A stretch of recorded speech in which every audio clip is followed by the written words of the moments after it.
and he is the real-life Iron Man. Please get on your feet and welcome to the stage our CEO and founder, David Schmidt.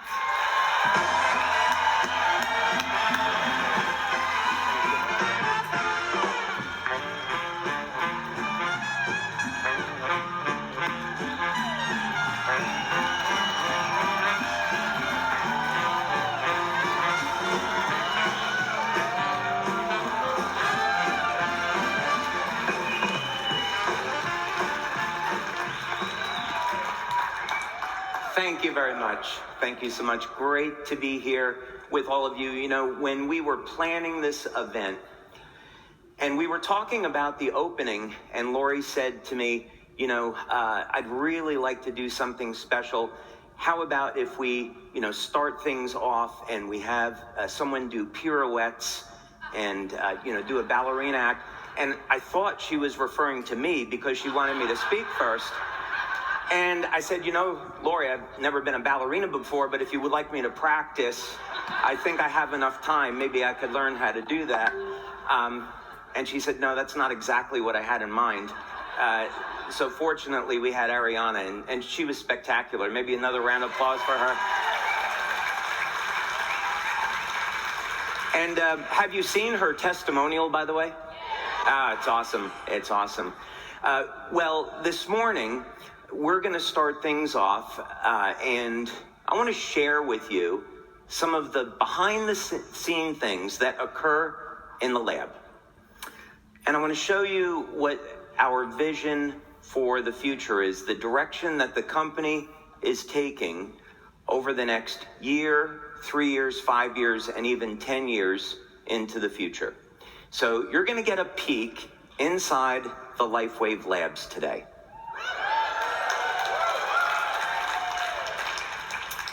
So let's go ahead to frame this properly.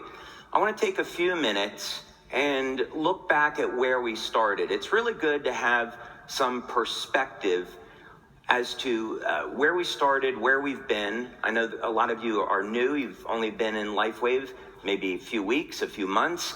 And it's important for you to have this perspective so that when you see where it is that we're heading, you'll have a better frame of reference for it. So let's take a look back now. I started the company in 2002 and took 2 years to do clinical studies, set up manufacturing, look for how were we going to market this technology. And then in 2004, we went to market with Energy Enhancer. That was our very first product. Now, that means last month was 20 years for me with this company.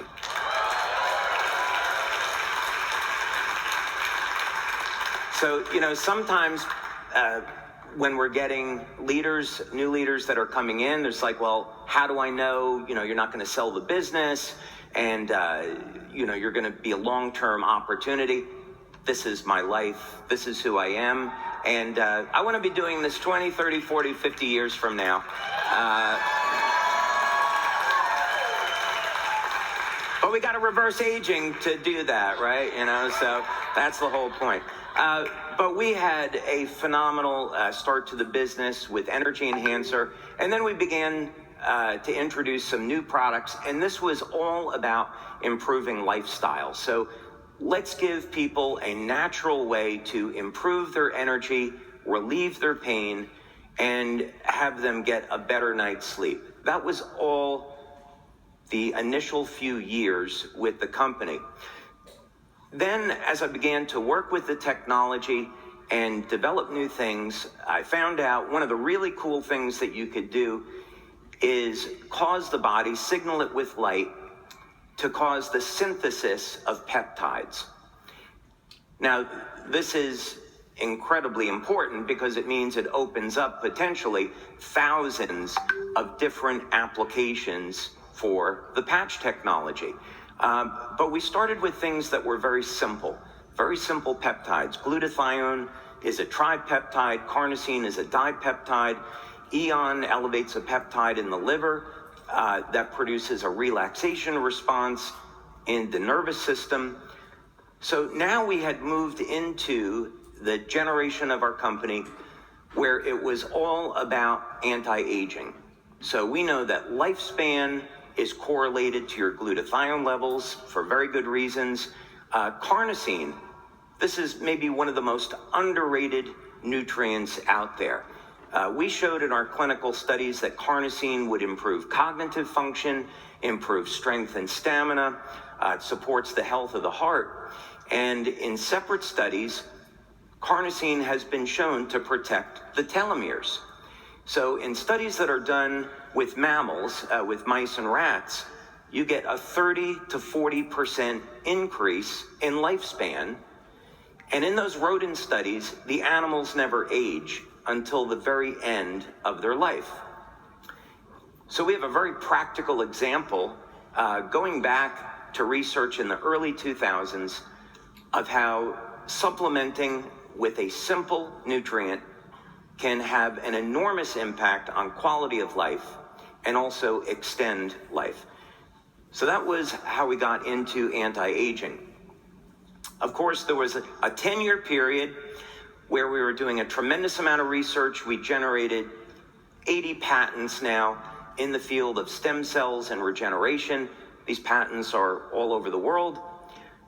And we introduced in 2018 X39. So we entered the stem cell industry.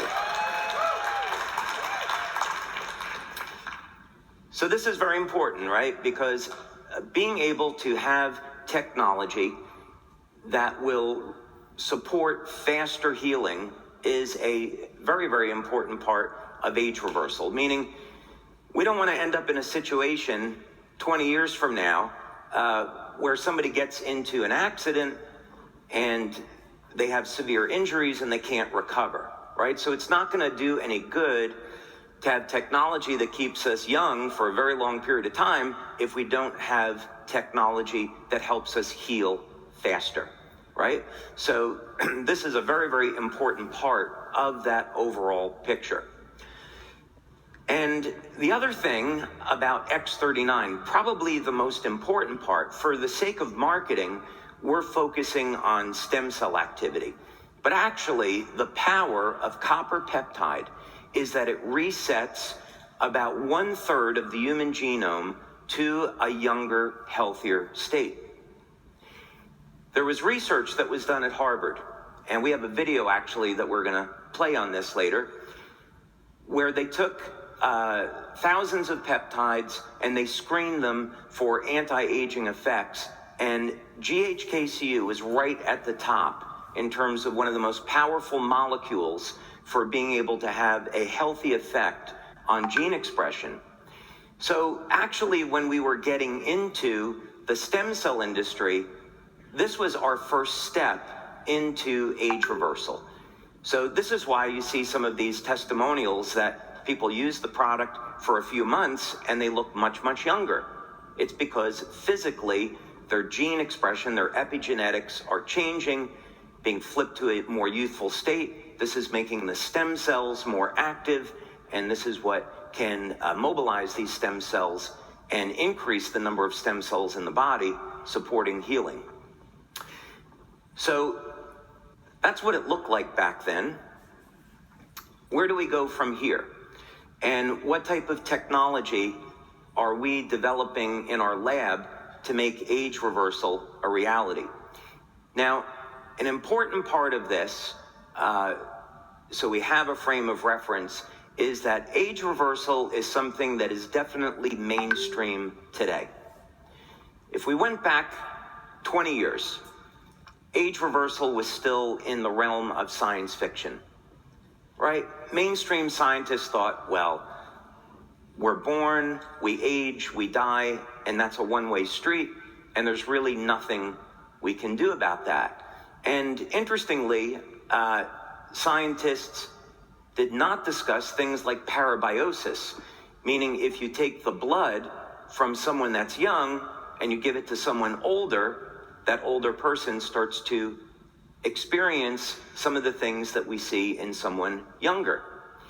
So there's factors that are in the blood that can make the cells act like younger, healthier cells. So eventually, these concepts were accepted, and today, there are billions of dollars being spent by huge institutions and companies to deliver products like drugs to the market that can reverse human aging. So this is going to be a theme now that we're going to continue to see, and it's a reality in our lifetime. So another important frame of reference is that nature already has species that have defeated aging.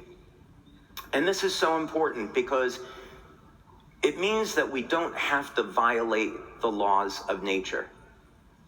Mankind has an awful history about creating technology that violates the laws of nature, right? Most of you got here in an automobile. I would say an engine in an automobile does not comply with the laws of nature. Doesn't violate physics, okay? I'm not saying that. What I'm saying is, why would we create engines that are 17% efficient, throw most of the excess energy out into the environment as heat, and pollute our planet in the process?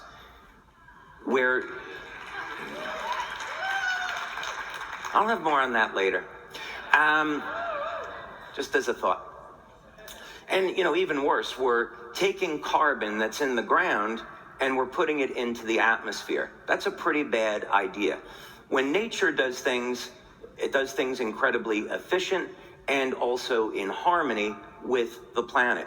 And this is what we want to do. We want to have in our generation technology that is in harmony with the planet. So in looking at this, the type of things that we'll study are lobsters, ants, planaria, hydractinia. We look at organisms that either do not age at all or who have in some way defeated the aging process. So one of the species that I've studied is Temnothorax ant. And in ants, what's so interesting is that the queen ant can live 5 to 6 times longer than the worker ant, yet their genetics are almost identical. So what is the reason for this? Bees are very similar. And the queen bee is going to live 50 to 60 times longer than a worker.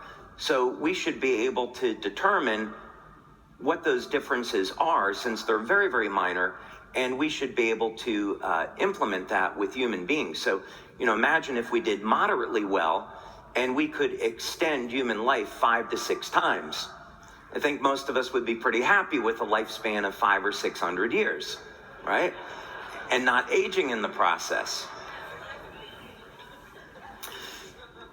Now, what's interesting about the Temnothorax ants, so we got these ants into our lab and we wanted to start a series of experiments which were successful. And what's interesting about this ant is that it can get infected by a parasite which will change its gene expression, and the mechanism of action is known.